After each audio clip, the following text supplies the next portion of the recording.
Um, so slightly moving away from um, foundation years, gap years, deferred entries, etc.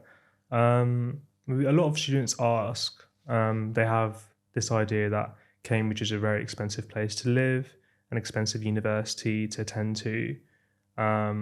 If I'm a student and I think, and I say something like, I'm worried about covering my living costs with regards to going to university and or going to Cambridge specifically, what would you say to that student? Yeah, well, it certainly is one of the sort of prevailing myths about Cambridge, that it's a really, really, really expensive university to be a student at. And it's one of the myths that I guess annoys those of us who kind of work here quite a lot, just because the opposite's true, really.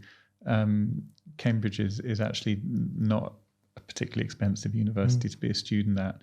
In fact, it's considerably cheaper than a large number of other UK universities, probably the majority of UK universities. And that's for various reasons. So there are no travel costs once you've actually arrived at Cambridge for the start of term. I mean, I appreciate people come from around the world and around the country. So yeah, there's a bit of travel involved in sort of getting here. But once you're at Cambridge for the start of term, unless you choose to, go down to London or something, a few times during the term, there are just no travel costs. You just walk everywhere you need to get to, or if you've got a bike, you can use a bike. But it's not possible to get a train across the centre of Cambridge, so you don't have to sit on a train for 45 minutes just to get to your lectures. It just doesn't exist like that. It's a smaller place and everything's easily accessible. So that's one of the things that makes it a lot cheaper than some other universities.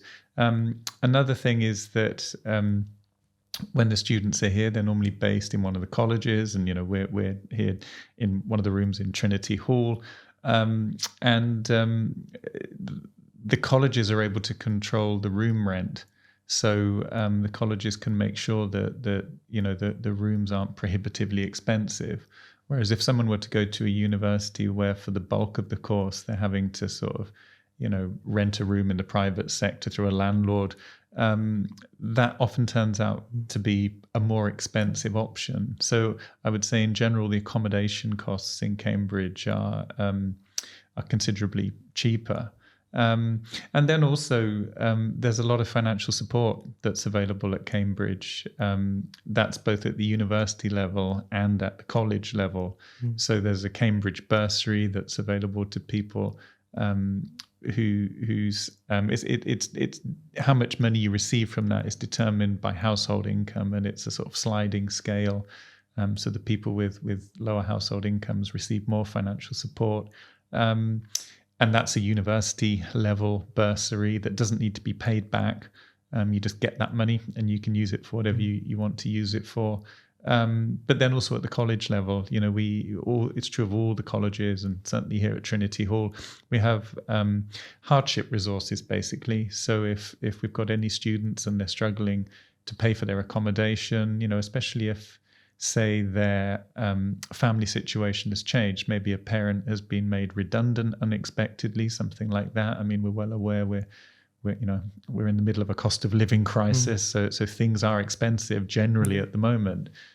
We've got hardship resources that exist purely and able to help students cope. And the kind of high level mantra, I guess, for the university as a whole is that if we think someone has the academic ability and potential to study here and to flourish here as a student, then they shouldn't be prevented from coming here for financial reasons.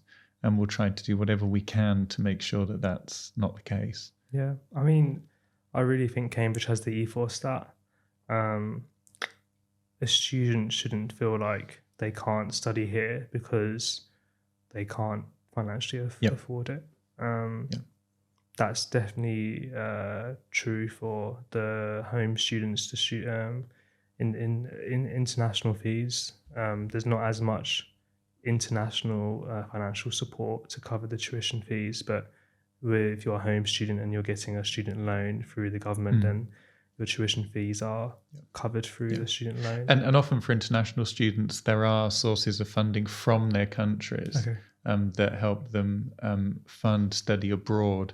So again, it's often for those students to just make sure they've considered all of those options, and there are usually ways of getting some kind of funding to support their studies here. Nice.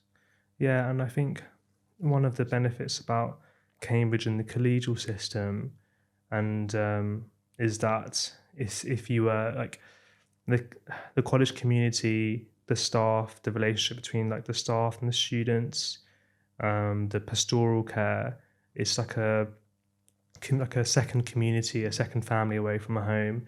In that, if you were to undergo some sudden financial hardship or hardship of any kind, there's a real sense of you would be looked after. There'll be people who'd want to know that this is happening and who'd want to find a solution. Right, comparing that to if it was just the university and there was no colleges, you might feel like you're quite distant to the person who you're emailing and in conversation with, whereas being a part of the college, you actually see the individuals face to face, which I think makes a big difference.